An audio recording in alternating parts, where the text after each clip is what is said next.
same time. So I'll say like ready, go. The reason that we do that is so that there's less food aggression between the two of them if they're being fed at the same time.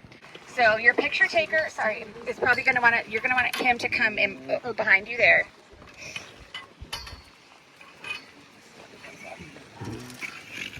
All right. So this little lady in front of us here, this is Nola. She is from New Orleans. That's where we rescued her from, so that's why her name is Nola. She is obviously a white tiger, which white tigers don't really exist in the wild. In the wild, you might see maybe 1 in 10,000 wild tiger births. There are less than 3,000 tigers in the wild, so that's why you'll never see another natural-born white tiger. All right.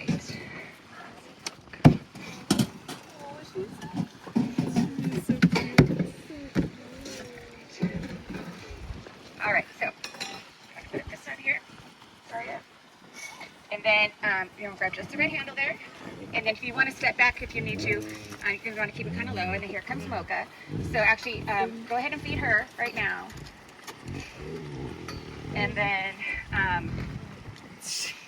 pull it back. We'll give them each a drumstick. So we might need to switch. We are you and I. So I can, or you, because they have different bits. So we can. I know, Nola. Hold on. Okay. Are you ready? You want to stick it through for no, for you? Want to do him? Okay. All right. Here you go.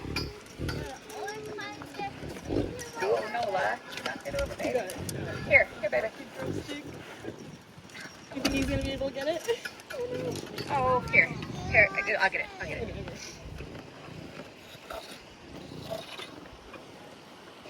We'll do another one, but I'm just gonna put this one through just because.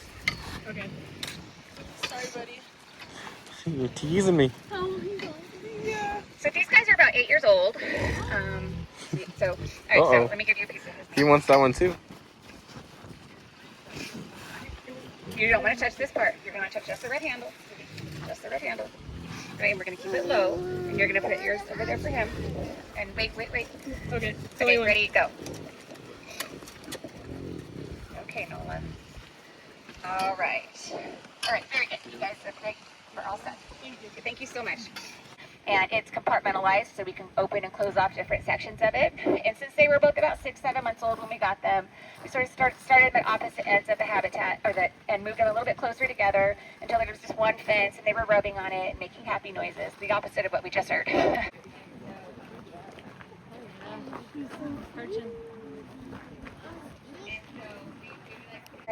Oh, Eddie, you're so sweet, baby. I will warn you guys, if he puts his butt towards you, he does sprint. So, be forewarned. He lifts his tail and he gets a funny back, but just be forewarned. So that face is actually, it's called the Fleming's response, and it's actually they smell something that they like, and so they're trying to open up their pores and their whiskers and actually in their mouth and sort of get more of that. That means that they don't walk normally, they don't distribute their weight the way that they should. Their pads usually get pretty beat up. So I'm going to grab just the right handle there, and then there's no rings on here, so you can just send it right to him. So I was mentioning cub petting with Eddie before, so this is Baloo here. There is another bigger Himalayan blackberry in here, his brother, Teddy. These days there isn't any ethical vet that would declaw an animal. Let's give him an apple. We'll do a couple more. And so these guys were rescued from private ownership in North Carolina, where it's still perfectly legal to own a bear today. Wow. You got an orange on your elbow, you silly goose. so you might notice, and so they would, since there's only one of them up here right now, you can just do it as we go. And so they went to auction. You're such a brat. This was a zucchini. So he said, no, thank you. Yeah, right? He literally went like, yeah. And so they have things called canned hunt ranches. So think of shooting fish in a barrel, but with exotic animals. You can step closer if you want. And so they take animals like Baloo here, who isn't afraid of people. They put them in a confined space, and then people pay to hunt them or execute them, in my opinion. And so when they go to auction, that's often what they're purchased for, is to go to a canned hunt ranch. And so this couple in North Carolina had really good intentions. but so they saved these 2 bears from going to a canned hunt ranch, but they actually had a total of 4 bears in their backyard at one point in time. And so obviously not a great life for a bear. It's also very expensive and very hard to take care of. And so this is a good area to show you too, kind of when we talk about transfer cages, and I mentioned, oh, they're getting their bears into the bedroom, so if you see here this cage at the end on the right, it's on the wheel, so that's what we call a transfer cage. And so that's where they get their big meals, and so our bears do also get protein. They eat raw fish and rotisserie chicken and all kinds of fancy things that get donated to us together, other than the animals are going to be on their own.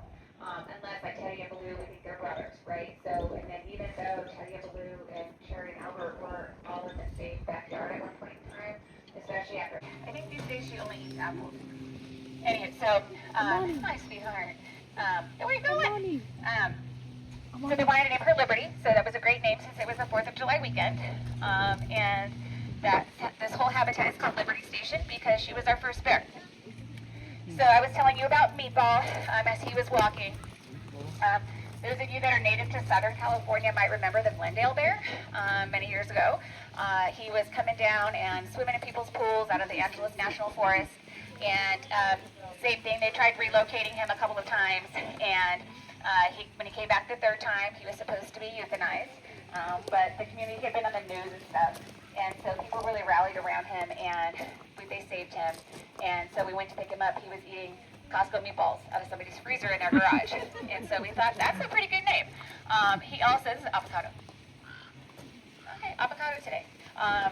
He's also sort of that brown color like Maddie is down there. So when he sits down, and he's probably 550 pounds. Maddie's maybe 300. He actually looks like...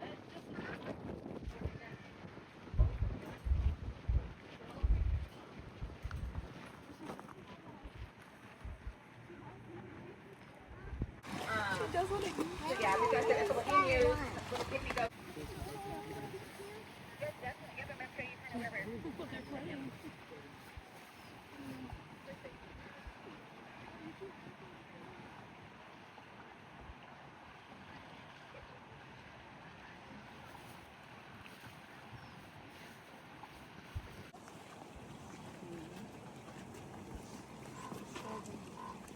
very limited diet. The other 2 adult tigers. So if you guys are good with cubs, we could definitely do cubs. If not, we'll no, we don't have cubs. I didn't realize they were going to be off. Hello. All right, so we will go to the cubs. Hello, that's you. What do you mean? Hi.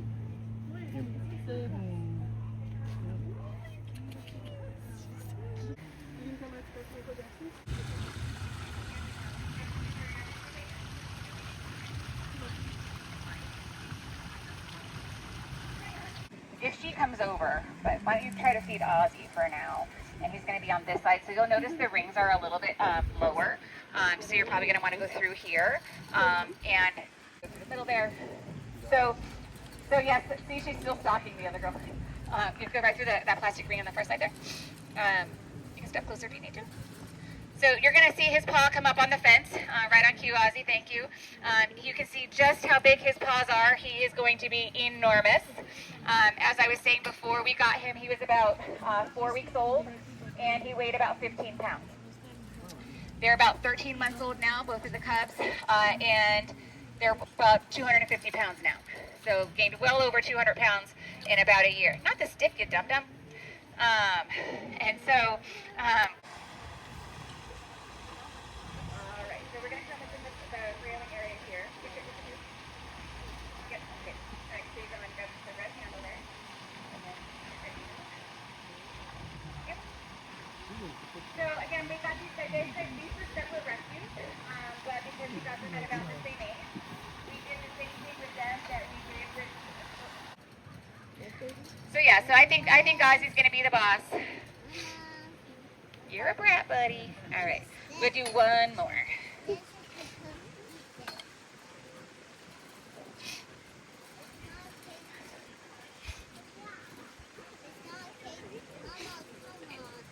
Ready?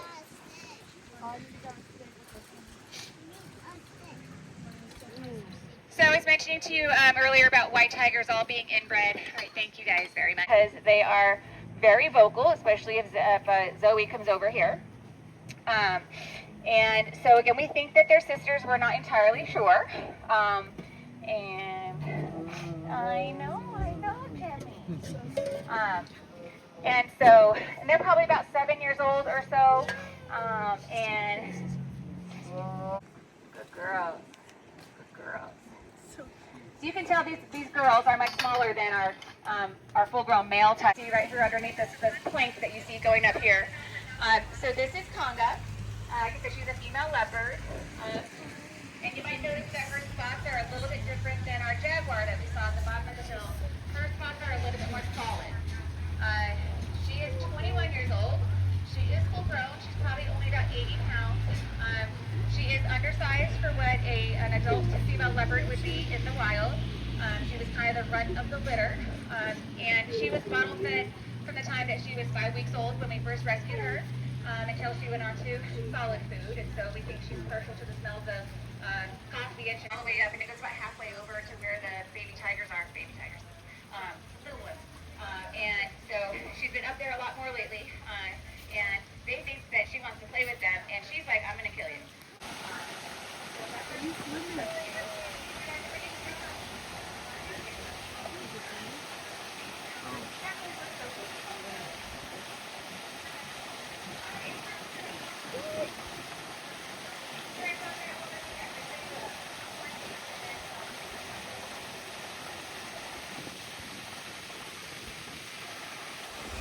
Briefly there, dead out onto a table.